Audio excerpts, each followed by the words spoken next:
Yo, yo, yo.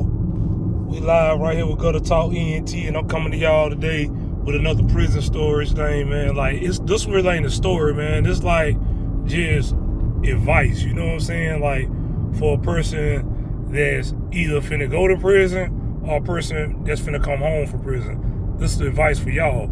You feel me? Like, and excuse me for doing this while I'm driving, man. Y'all see the sunlight in the camera lenses and stuff, but we gonna disregard that right now. But anyway, today I want to touch up on transitioning first off from the streets to the penitentiary.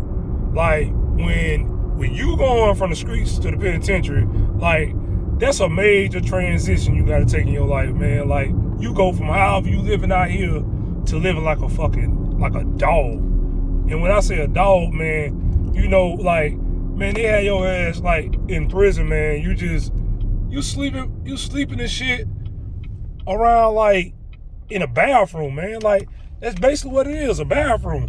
Like, you live in a bathroom, you sleep in a bathroom, and you eat in the bathroom. Your toilet, your sink, your everything right there in that one little fucking square.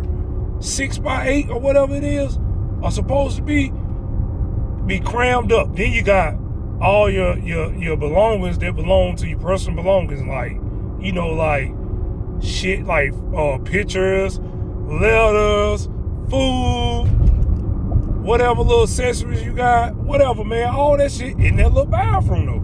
You know what I'm saying? So that's a big transition, man. Like, then you go from eating McDonald's, Applebee's, Outback, Longhorn, Golden Corral, whatever you used to eat, man. You know, you go from eating that shit to eating some slop. Eating liver every day. Eating goddamn moon rock. Moon rock is mystery meat. Don't nobody know what type of meat it is. So for all we know, it could be any kind of animal. They used to call it monkey meat too. So, you know, it eats its own with that, man. You know, like, that's why I tell people it's a big transition, man. Like, people think, you know, when you get to prison, man, that shit gonna be a cakewalk. You know what I'm saying? You can have 1,000 homeboys on the compound or the yard with you, and guess what? The niggas ain't gonna look out for you, because guess what? Some boys for self. Some of them boys for self back there, man. You know what I'm saying? Now, you got a few individuals that's real individuals that will give you a chance, might look out for you, but you got to understand, ain't nobody gonna keep giving you chance after chance to goddamn try to make no money.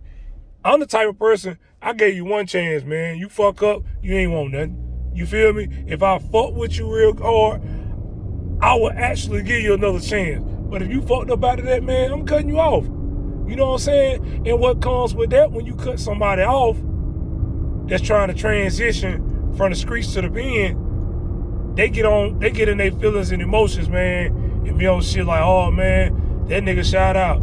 He been gone too long. No, it ain't nobody been gone too long. You can't pull that bullshit on nobody. You feel me? What a nigga having to be gone too long got to do with you trying to pull that bullshit? You know what I'm saying? So with that being said, transitioning from the streets to the penitentiary, you can't come back there. If you was stealing from motherfuckers out here on the street, robbing motherfuckers out here on the street, shooting motherfuckers out here on the street, when you get back there, it's about 1,000 other motherfuckers just like you that's doing the same thing, or if not worse. You feel me? So with that being said, I'm saying that to say this: you're not the baddest person in the world. That's one thing you got to get in your head, because I seen lots of cats come from the streets. After I done been in prison for like 3 years or better, I started seeing people come off the street, especially young guys, man, and they always act like they was tough, man. Like, I used to tell some of the young boys, pull to the side, have a little heart-to-heart with them, like, hey, man, listen, come on, man, like, this ain't the end of the world, bro. But by you acting tough here, man, this can be your ending, man, because it's niggas here that's tougher than you. You feel me? Like, people don't realize that, man. People just, like, I guess, like, some people, you got people go back to the prison and see that they got a lot of homeboys, and they start acting crazy off top. You feel me? Now, the ones that got time, they usually start out crazy, man, but usually, man, by the time you done been in there 5 years, you know what I'm saying? Whatever you been doing them whole 5 years, damn near what you gonna be doing however long you got. You feel me? Because I seen a lot of people that wasn't hustlers out here on the street go back there to prison and become hustlers, and vice versa. But to stay on top, and I don't want to go into that right now. I say that for another time. But anyway, transitioning from the penitentiary to the streets is also a big transformation, because at the end of the day, you coming from where a motherfucker had you caged in like an animal for sometime months, sometime days, sometime years. But regardless of the fact, if you did it in repetition, you became institutionalized. And by you becoming institutionalized, or how you become institutionalized, is doing something in repetition daily. You know what I'm saying? Like how we did in prison, we counted every day. You gonna do that every fucking day. They gonna count you. Because without the count, they can't have the prison operate without the count getting right. They'll shut the whole yard, compound, whatever down if that count ain't right. You feel me? Because that's a major part of their job, to make sure, you know, all prisoners are accounted for. So I say that to say this. Transitioning from prison to the streets is probably one of the hardest things, especially if you've been gone some years. Now, I say that because you got to have a support system. Like, you got to have somebody that been out here keeping you up on things,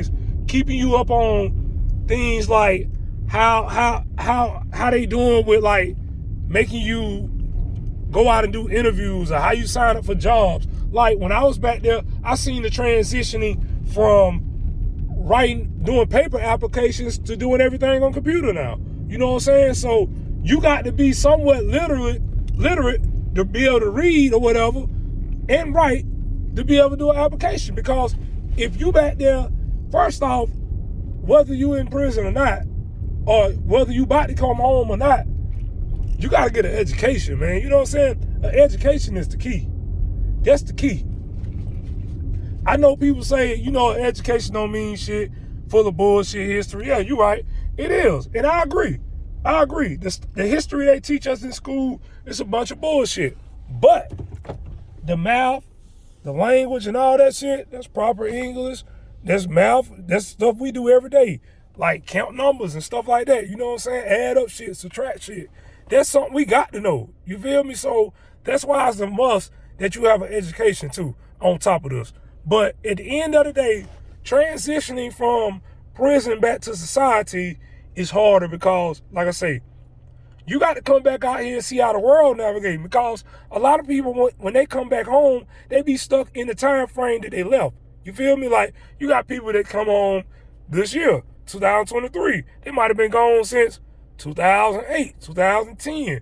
So they're going to come out here with their eyes set on the years they left. You know what I'm saying? They don't know what the new thing is. They ain't seen it yet. So a lot of times, like me, myself, once I seen how the city, how other areas that I was familiar with changed and stuff like that, it had me like kind of mesmerized. You know what I'm saying? Like, I felt like an alien in my own city. So at the end of the day, I say that to say this. Transitioning, whether you coming home from prison or going to prison, is hard. And you got to be built for that shit. Both ways. You got to be built to go in that motherfucker and adapt to that shit. And you got to be built to come back out here and adapt to this shit after you done served time back in the system.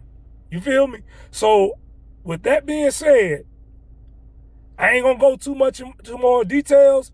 I'm just going to leave it like this. And I'll come back with another day, another topic. But y'all tap in.